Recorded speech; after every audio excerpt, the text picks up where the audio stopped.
అంతర్జాతీయ విమానాశ్రయం ఆగస్టు 1న ప్రారంభానికి సర్వసన్నద్ధమైంది. శుభమన్ కి కెప్టెన్ గా, రవీంద్ర జడేజా పునరాగమనంతో శ్రీలంక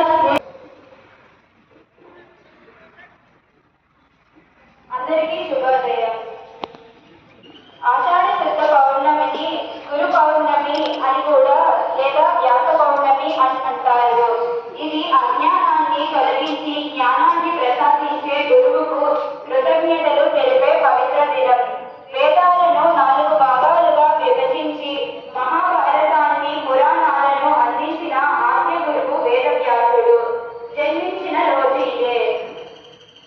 గురుతత్వం నేర్పిన ఉపాధ్యాయులను ఈ రోజు స్మరించుకుంటాం. ధన్యవాదములు. Good morning, students.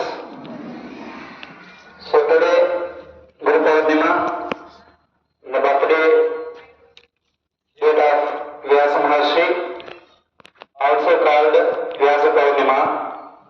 So on the occasion of Vyasa Purnima, the best wishes to all the Sandipni teachers and